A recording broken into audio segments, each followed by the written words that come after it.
Welcome to the Titanic VR guided tour. We are currently 3.8 kilometres below the surface of the North Atlantic and 100 metres east of the bow. This submersible is on autopilot. However, you can adjust your spotlight using the far left lever.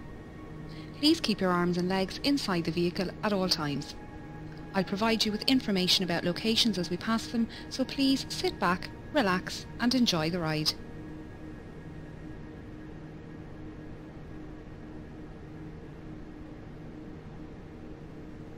The RMS Titanic was the second White Star Line Olympic-class ocean liner, the first being RMS Olympic and the third being HMHS Britannic.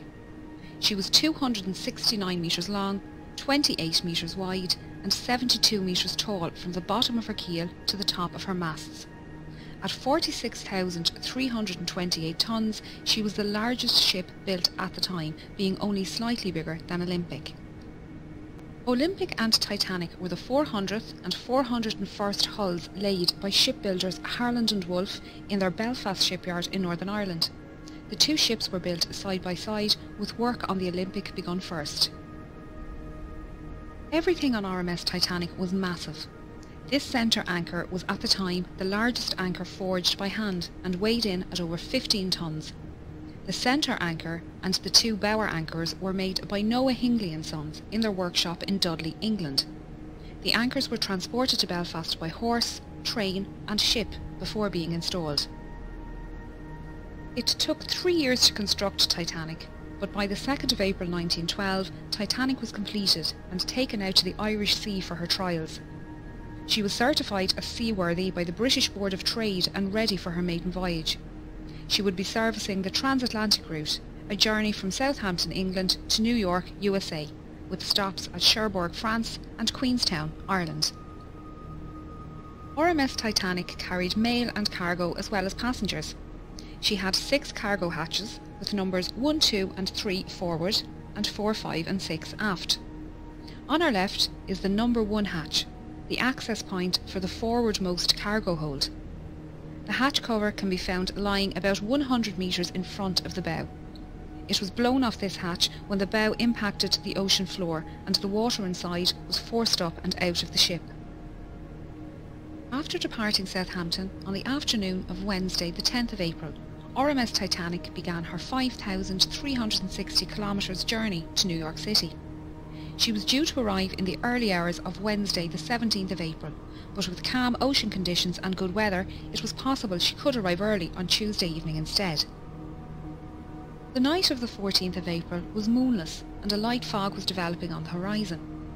Titanic's captain Edward Smith had received a number of ice warnings during the day and had changed their course so they were further south to avoid the affected areas. The captain retired to bed and First Officer William Murdoch took charge of the bridge as officer of the watch.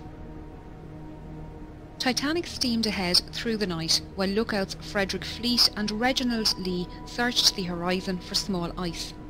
They were standing here in the crow's nest when at 11:40 p.m. Fleet spotted an iceberg directly ahead. He rang the warning bell 3 times to indicate an obstacle ahead and phoned the bridge. Murdoch gave the order, hard a starboard, and the ship turned to port, but it was too late. Titanic struck the iceberg on her starboard side. The impact buckled hull plates and sheared rivets, revealing her 6 compartments to the ocean. You can see here the remains of the crow's nest platform and the mounting bracket for the bell above the access hole. The bell and telephone can be found lying in the debris field. The lookouts would climb up a ladder on the inside of this mast to reach the crow's nest. Both Lee and Fleet didn't believe Titanic had struck the iceberg hard and thought it was just a close shave. They didn't realise the seriousness of the situation until they arrived on the boat deck and were ordered into lifeboats.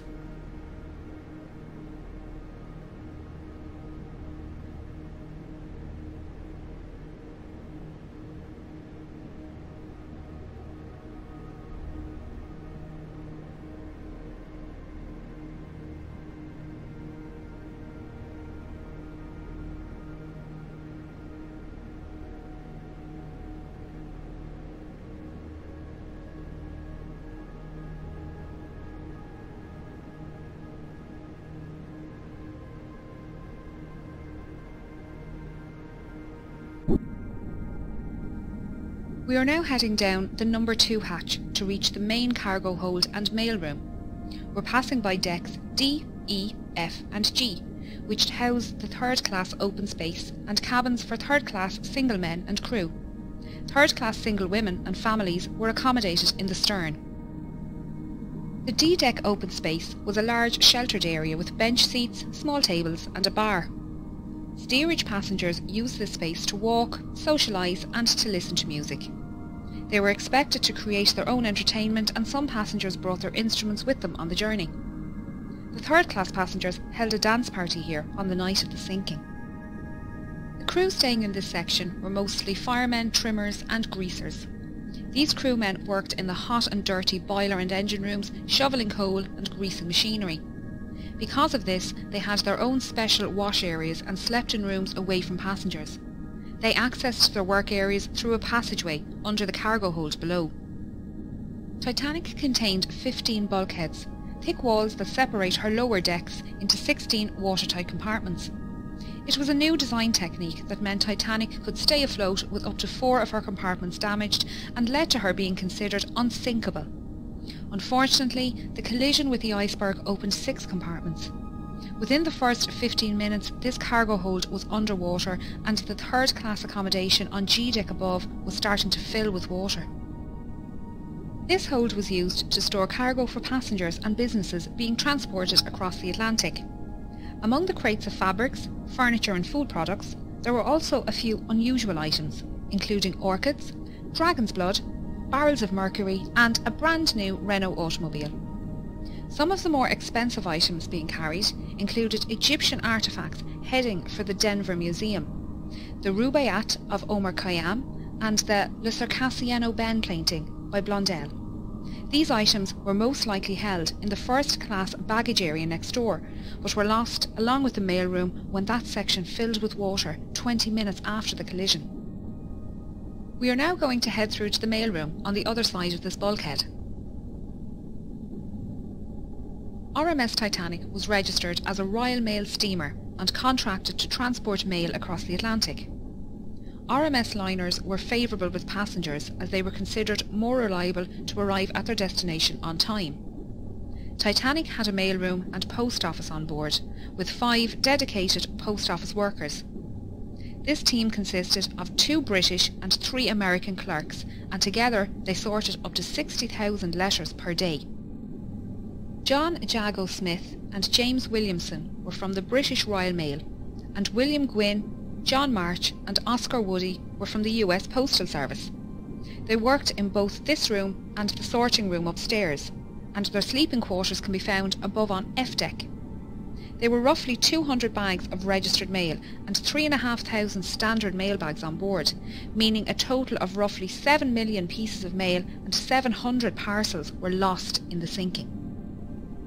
The iceberg damage ran directly across the starboard side of this room, leading to this space flooding early in the night.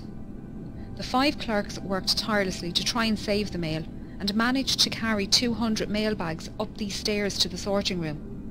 Only a few minutes later, the water had reached this level and they moved what they could to D-deck. Their final movements aren't known and sadly all 5 mail clerks died in the sinking.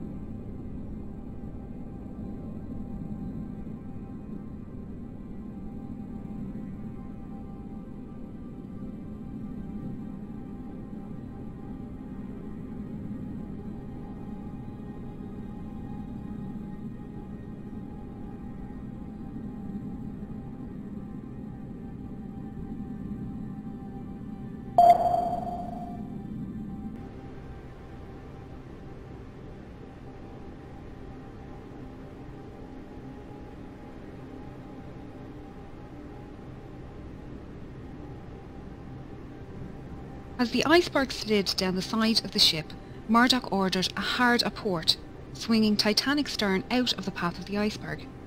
He also closed the watertight doors, isolating the flooding to those damaged compartments. The forward 3 hatches, along with the peak tank and boiler rooms 5 and 6, were breached. The openings were long and thin, where the iron plating had separated and exposed a total area of little over 1 metre squared. After the collision, RMS Titanic stopped and almost immediately took a starboard list.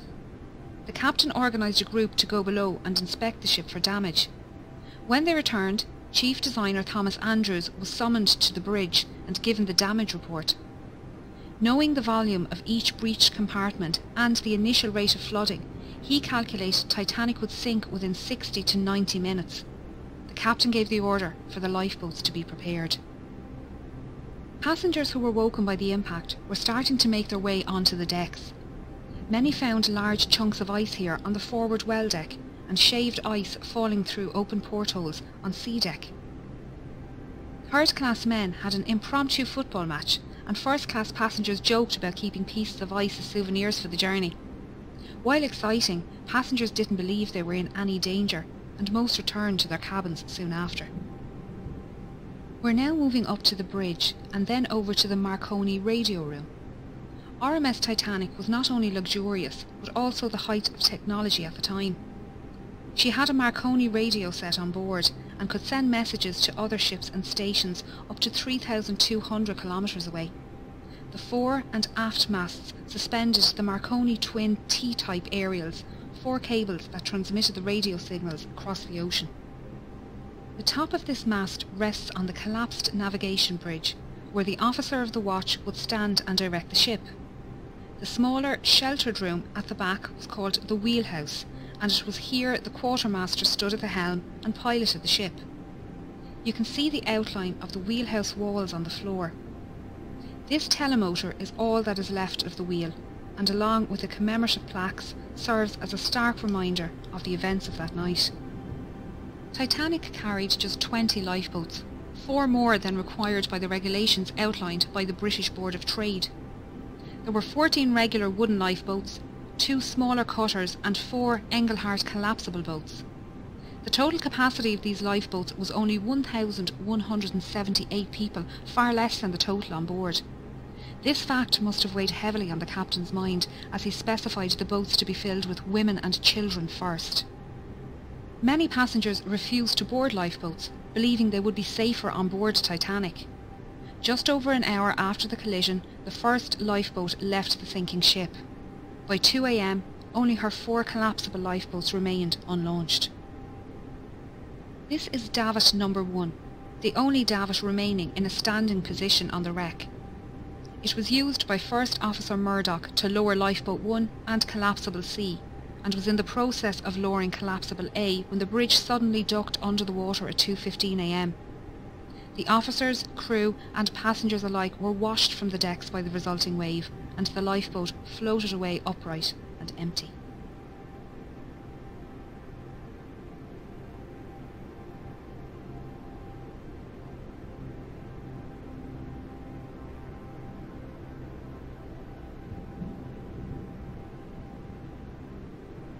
This hole is where the forwardmost funnel was situated.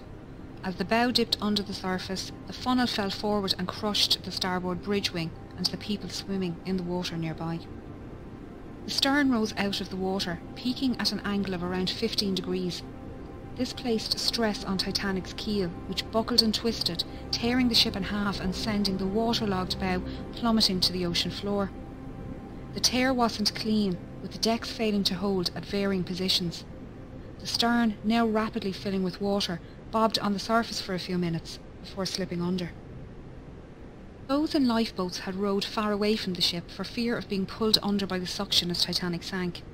They were now left to decide whether they remained safe in their boat or try to rescue some of the 1,500 people floating in the freezing water. If they returned to the wreckage, they risked being capsized by panicked swimmers trying to climb into their lifeboat.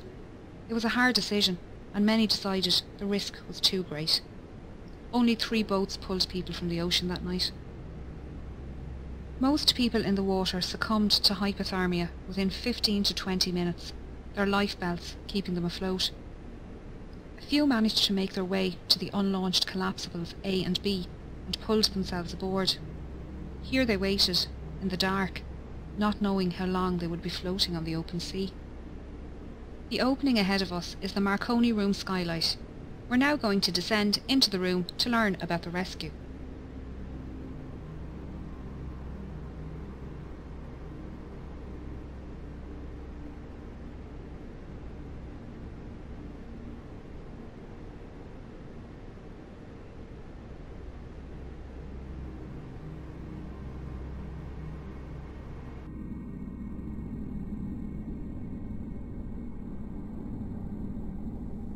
Throughout the night, Senior Operator Jack Phillips worked the 5 kilowatt Marconi wireless radio set to send out distress signals using both the old CQD and new SOS call codes. He alerted nearby ships to their position and status and received updates of ship locations and estimated arrival times. Junior Operator Harold Bride took these updates to Captain Smith and passed the captain's responses back to Phillips for transmission. RMS Carpathia radio operator Harold Cottam was off duty and about to go to bed when he decided to listen in to the nightly news from Cape Cod.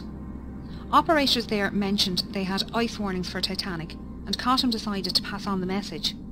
He was surprised when Phillips responded to his call with a CQD and gave Titanic's location. Cottam immediately took the message to Carpathia's captain Arthur Rostron, who ordered all hands on deck and told Cottam to let Titanic know they were on their way. These calls for assistance were only possible with the help of the Titanic's engineers working down in the ship's engine room. The dynamos powered the ship's lights, water pumps and Marconi equipment. As Titanic took on more water, her engines began to fail and the signal strength weakened. Bride adjusted the current and motor speed to find the strongest spark, while Phillips tested the equipment in the room next door. Bride's final settings can be seen on the wall here.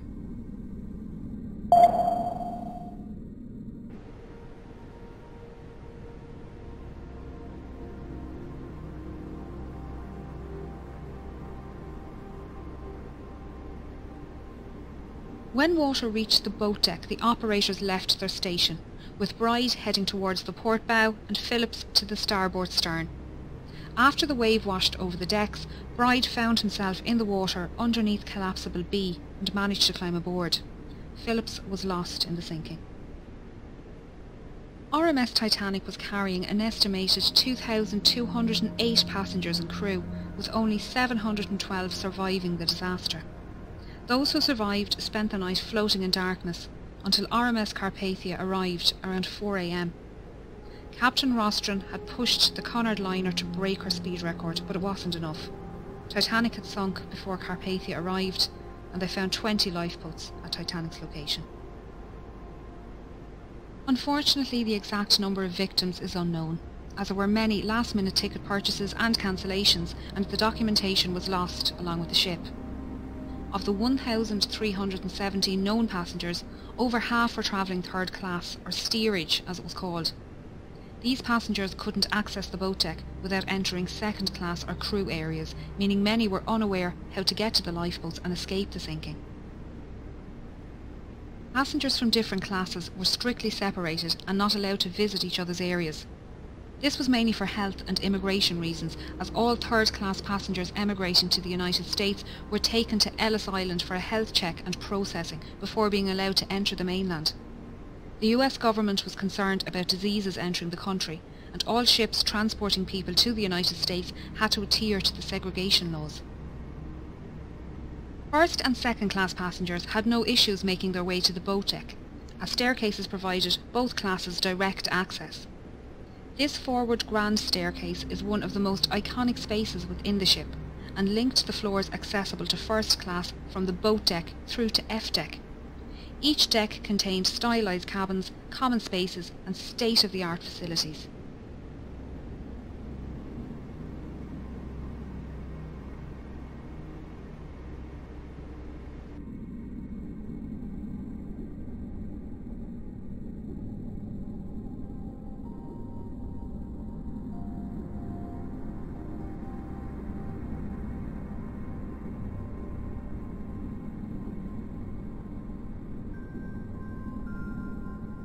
A deck comprised of the first class lounge, promenade, reading room and smoking room. The first-class smoking room contained the only functional fireplace on the ship. All cabins and other passenger areas of the ship contained either false fireplaces or electric heaters. B deck included the 2 millionaire suites, the largest suites on the ship, both with private promenades. This deck also included the à la carte restaurant and Café Parisien, both managed by restaurateur Luigi Gatti. This restaurant and cafe were not included in the travelling fare like the dining saloon, and tables needed to be booked ahead of time.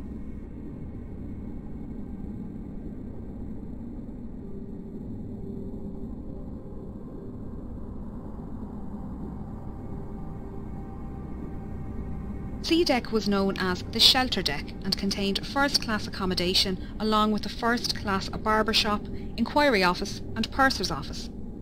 It was the highest deck to run the length of the ship uninterrupted. There were 135 first-class cabins and 2 sitting rooms on this deck, able to accommodate up to 315 passengers. Like all other decks on Titanic, there were no room number 13. C deck also contained the second-class library and third-class general and smoking rooms. These were situated in the stern section, currently located 600 metres south of the bow. There were 2 purser's offices on board, one for first class and one for second class. The offices were run by 6 pursers who handled passenger inquiries, cash and valuables in the safe, and issued tickets to the Turkish baths and swimming pool on F deck. First and second class passengers needed to register their arrival at their respective purser's office, and they were given maps of the ship. This office was also the first point of call if first class passengers wished to send telegraph messages using the new wireless technology on board. Chief Purser Hugh McElroy was well known among the first class passengers and crew, having served on White Star liners for 13 years. He often dined alongside passengers in the restaurant. During the cross-channel journey, McElroy kept a canary in his cabin, minding it during its delivery to a friend in Cherbourg. On the night of the accident, he was seen assisting with loading and lowering Lifeboat 9. He helped women enter the boat and spoke with owner Bruce Ismay. He was also seen on deck speaking with Assistant Purser Reginald Barker and surgeons William O'Loughlin and John Simpson. The friends were standing silently watching the last boats being lowered and spoke briefly with Officer Lightoller before shaking hands and saying their goodbyes.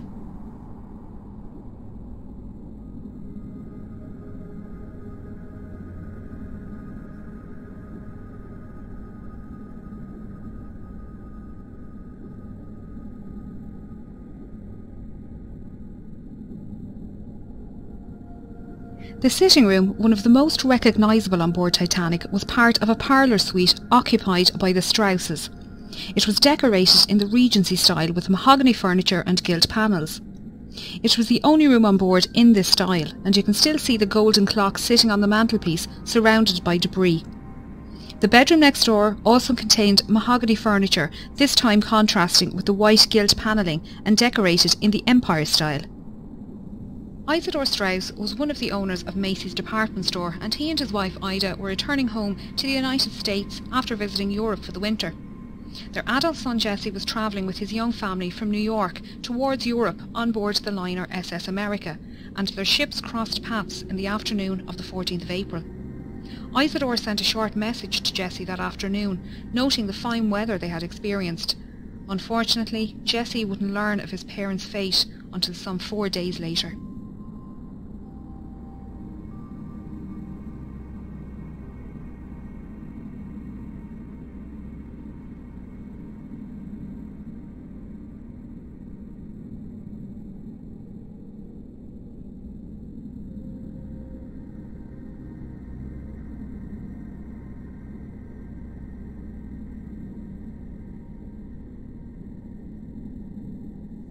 The elderly couple were woken by the slight bump as Titanic struck the iceberg and made their way up onto the deck after waking their maid and valet.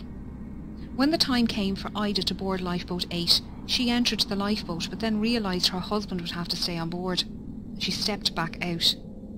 Isidore and others tried to convince her to re-enter the boat, but she refused to leave without her husband. Ida helped their maid Ellen Bird into the boat and wrapped her fur coat around Ellen, saying she wouldn't be needing it anymore. Isidore and Ida were last seen sitting in deck chairs on the A-deck promenade holding hands. Isidore's body was recovered from the ocean, but Ida's was never found. The Strauss's parlour suite was just one of many specially designed first-class rooms. The 77 large staterooms were decorated in a range of different period styles. Titanic was designed to be the height of opulence, and the first-class common areas were the most luxurious. She mostly followed Olympic's design, but White Star Line made many changes to Titanic's layout and fixtures due to feedback from Olympic's maiden voyage.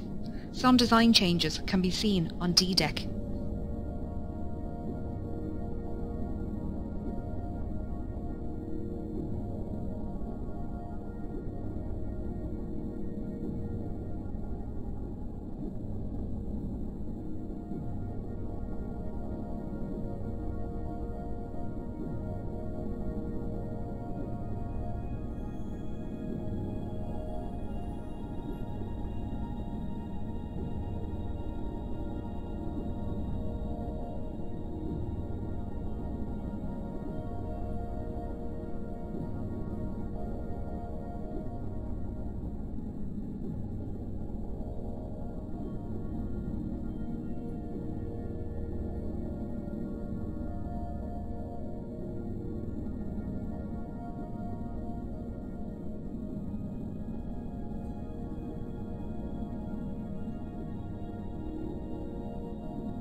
D-deck was the saloon deck and contained the first-class reception and both the first and second-class saloons.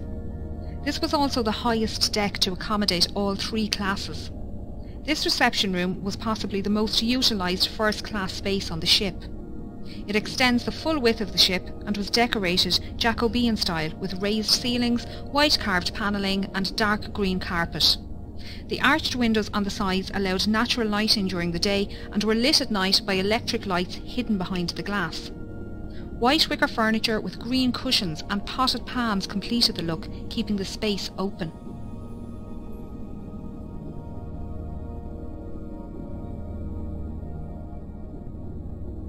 A Steinway grand piano sat in the corner and was played as part of a quintet during afternoon tea and in the evenings. Passengers would sit and listen to the band before heading to dinner in either the B-deck restaurant or through the double doors to the first-class saloon.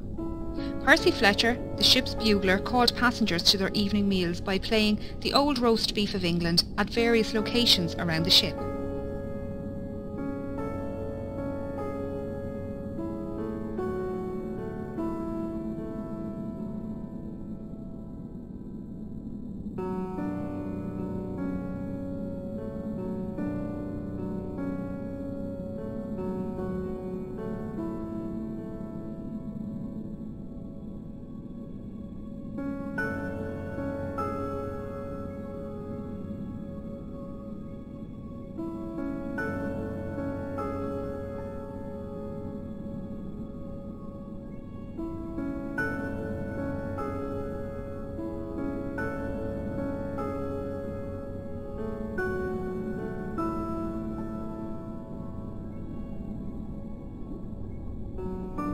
First-class passengers boarded and departed the ship via the gangway doors on either side of this room, or by the gangway doors directly above on B-deck.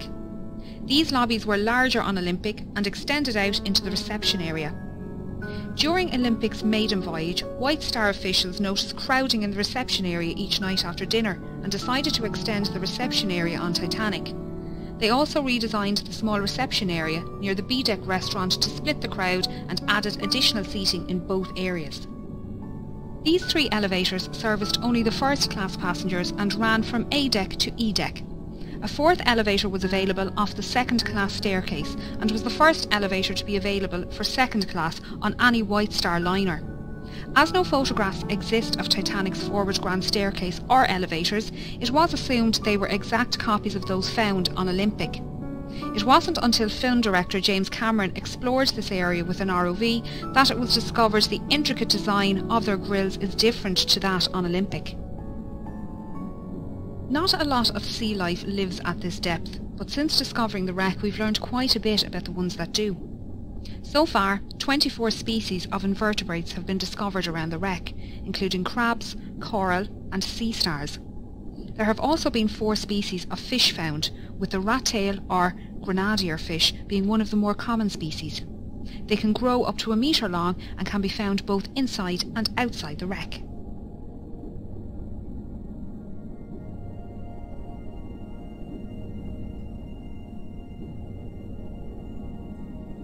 E-deck was also known as the upper deck and provided accommodation for first, second and third class passengers as well as most of the crew. An access corridor used by both crew and steerage ran almost the length of the ship on the port side, just behind this door.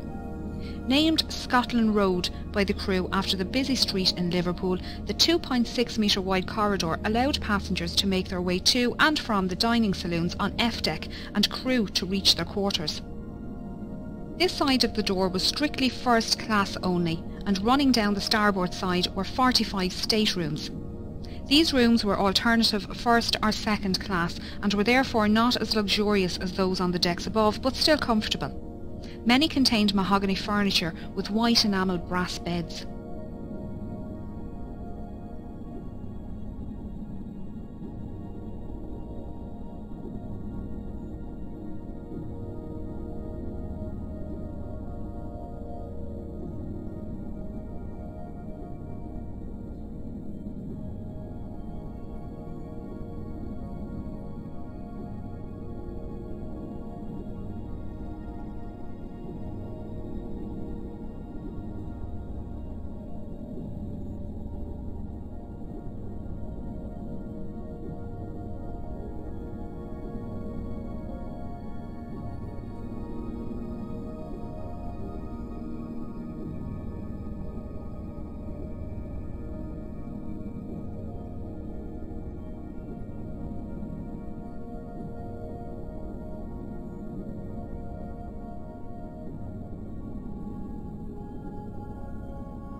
This stateroom was occupied by Margaret Brown, a wealthy American activist and philanthropist. She was heavily involved in workers' and women's rights and campaigned to support those less fortunate both before and after the accident. Margaret was holidaying in Egypt with friends when she received a message that her eldest grandson was seriously sick at home in the United States. She booked the earliest ship from Cherbourg back to New York, the RMS Titanic.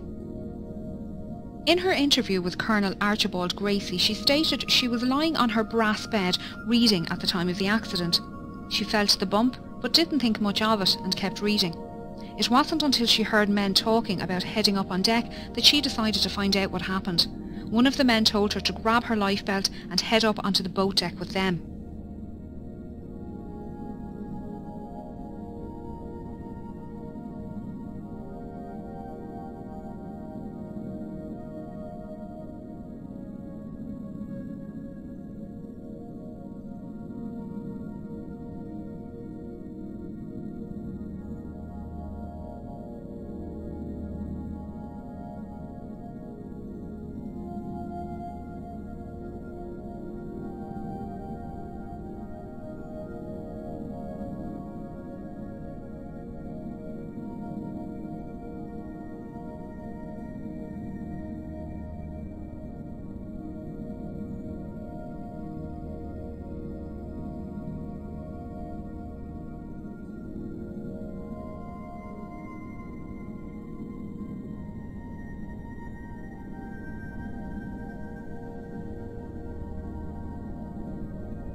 As they made their way up, she saw a group of men manually lowering the F-deck watertight doors from the access points in the floor here, directly outside of her cabin on E-deck.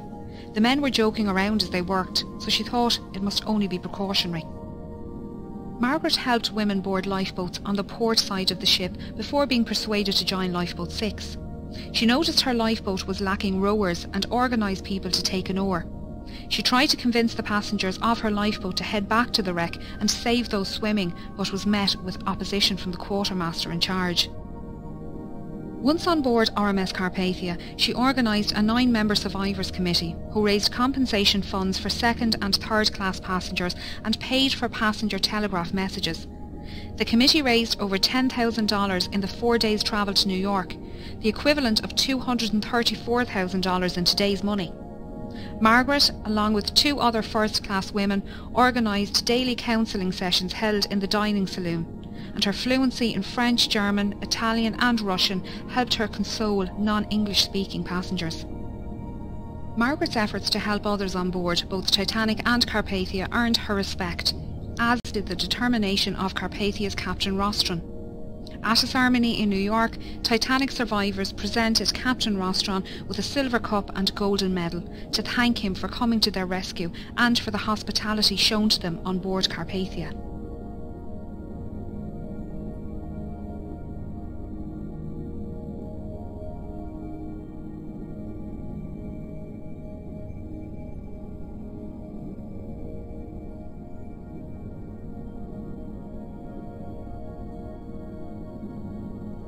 This watertight door is the one Margaret Brown watched being lowered from the floor above. On the other side of the door is the swimming bath and the linen storage rooms. Their state is unknown, although this area flooded around an hour after the accident and is expected to be in good condition due to the lack of water movement here. As we can see, the Turkish baths are well preserved. This was the cooling room, and first-class passengers would relax here after using the temperate, hot and steam rooms just off the side door.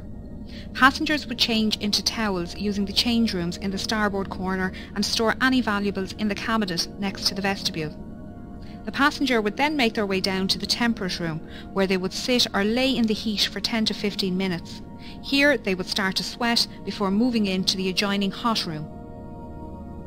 After spending another 5 to 10 minutes in the hot room, the passenger would either take a cold shower or a dip in the swimming bath next door, before making their way into the shampooing room.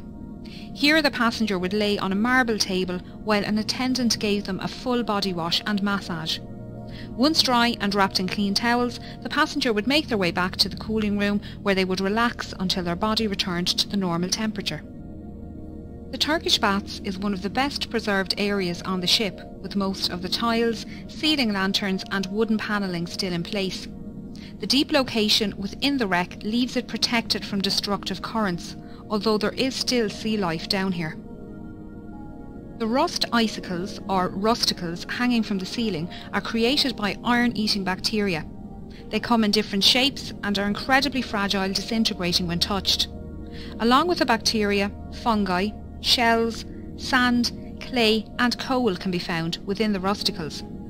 Scientists have been collecting samples to determine the different strains of bacteria living on the ship, and their research has been used to preserve oil and gas pipelines and safely dispose of old ships and oil rigs.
As first-class passengers rose up this staircase and made their way out onto the boat deck, they would have passed the band playing in this alcove next to the entrance.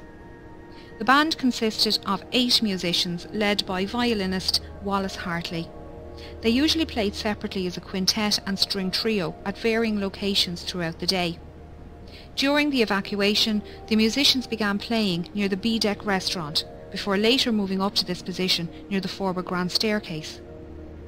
They played mostly ragtime tunes to calm passengers standing nearby and draw passengers inside up to the boat deck.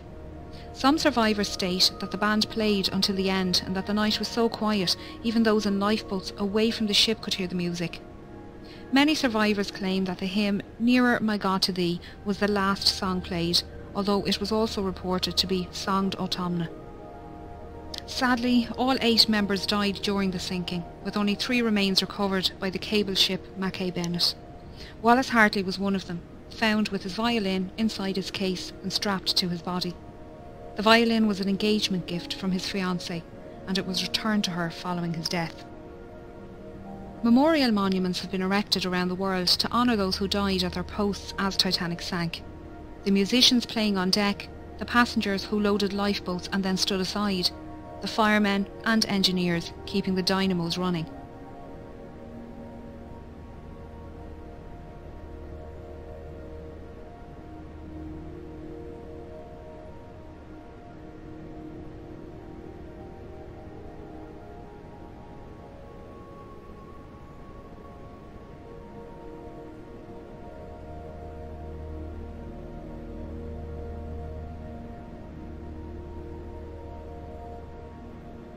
The boilers standing here are part of Boiler Room 2 and were running until the end, powering the dynamos in the stern.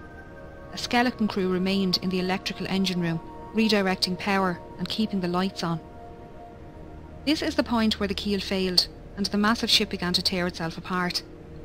As so much of the ship between the bow and stern sections is scattered in the debris field, it's difficult to piece together the last moments of Titanic. Even those watching it happen couldn't agree, with the inquiries held in both the United States and England producing contradicting accounts. Many expositions to find and raise the wreck were proposed over the years, with the exact location of her wreck being unknown. Titanic's coordinates sent out in distress on the night of the accident had been incorrect. On 1st of September 1985, a Canadian-French team were searching the area when Dr. Robert Ballard came across some small debris. He followed the trail which led him to a boiler and eventually the wreck. His discovery confirmed suspicions that Titanic had in fact split, and there was no hope of raising the wreck as a whole. Scientists and historians have long argued for and against the recovery of artefacts from the site, while agreeing the site should be treated as a mass grave.